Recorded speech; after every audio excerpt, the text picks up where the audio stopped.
Om Swastiastu kepada umat sedharma yang berbahagia dimanapun berada. Dalam kesempatan ini, saya sebagai penyuluh agama Hindu non-PNS, Kementerian Agama Kabupaten Tabanan akan menyampaikan pesan penyuluhan agama Hindu melalui media sosial dengan tema Gender menurut Menawa Dharma Sastra. Hal menarik dari sudut pandang feminim adalah bagian-bagian ajaran Maharishi Manu yang mengetengahkan konsep Ardha Nareswari.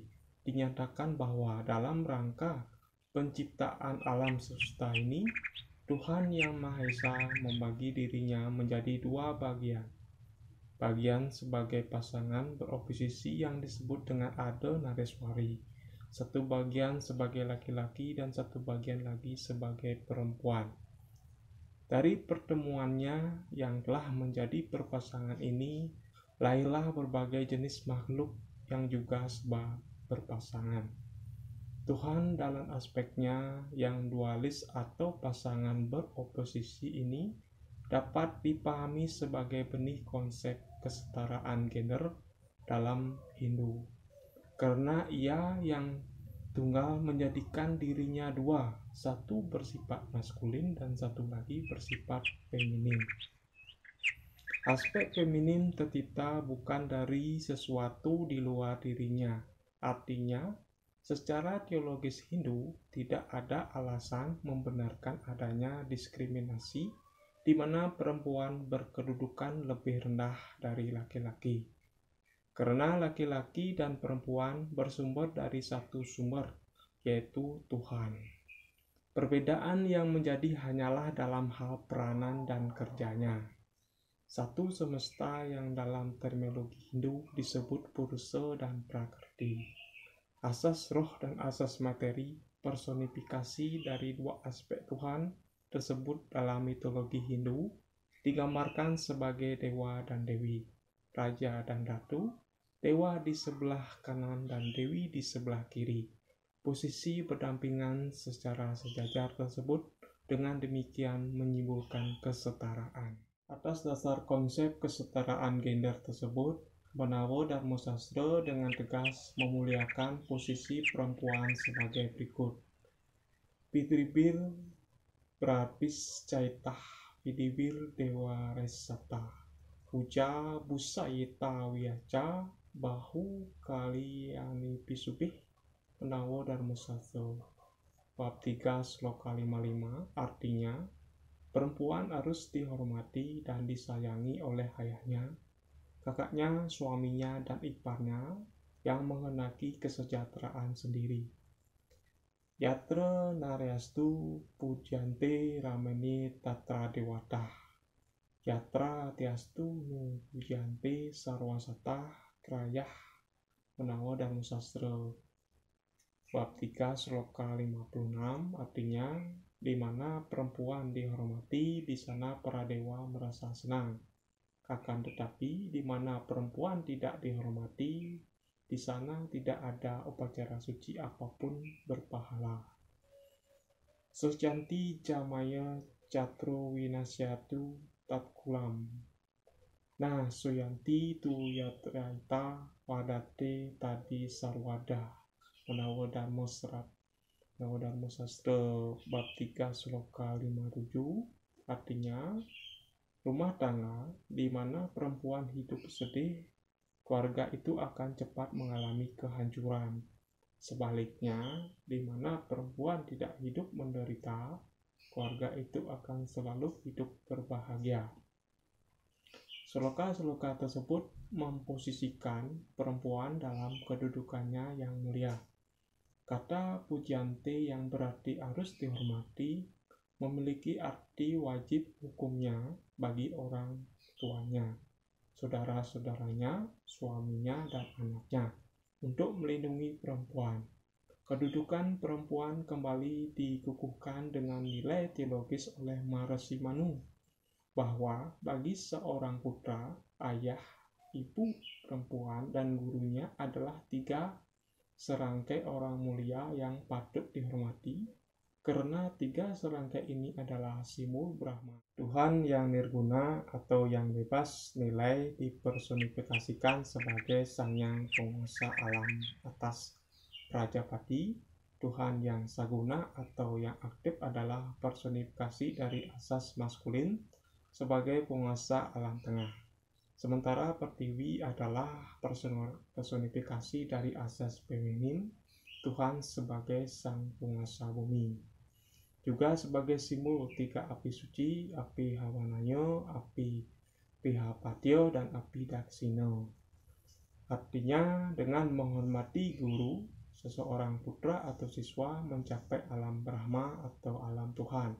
Dengan menghormati ayah, seorang putra akan menikmati alam tengah atau sorga. Dan dengan menghormati ibu, seorang putra akan menikmati kebahagiaan di bumi. Sebaliknya, manakala perempuan tidak mendapat tempat yang layak dan tidak diperlakukan secara manusiawi, maka dari sudut pandang Hindu dipastikan bahwa segala kerja yang diusahakan oleh anggota keluarga yang bersangkutan tidak akan berpahala, dan cepat atau lambat rumah tangga tersebut akan mengalami kehancuran karena dihancurkan oleh kekuatan gaib. Oleh karena itu, diamanatkan bahwa bagi orang yang menginginkan hidup bahagia, wajib menghormati perempuan antara lain dengan cara pada hari raya memberikan hadiah perhiasan, pakaian, dan makanan.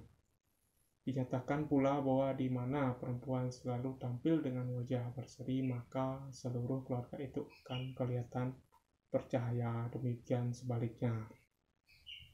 Kedudukan dan kewajiban perempuan sebagai ratu rumah tangga tentu tidak dapat dimaknai bahwa perempuan hanya boleh mengambil pekerjaan rumah saja dan tidak dibenarkan melakukan pekerjaan sebagaimana halnya laki-laki.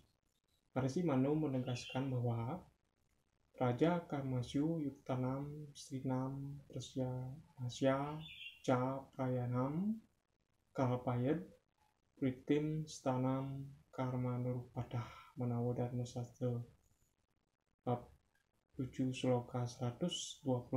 Artinya, bagi perempuan yang diperkerjakan di istana dan untuk pekerjaan kasar, hendaknya ditetapkan secara layak biaya hidup sehari-hari sebanding dengan kedudukan pekerjaan mereka.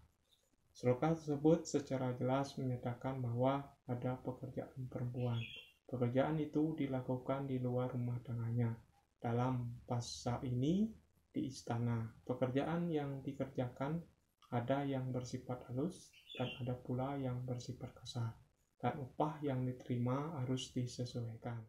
Kedudukan dan jenis pekerjaannya dari isi sloka tersebut dapat dipahami bahwa jenis kerja bagi perempuan tetap mengacu pada kerja berdasarkan guna dan karma, karakter, bakat, dan kemauan kerjanya, tidak berdasarkan kelahiran, status, atau jenis kelamin.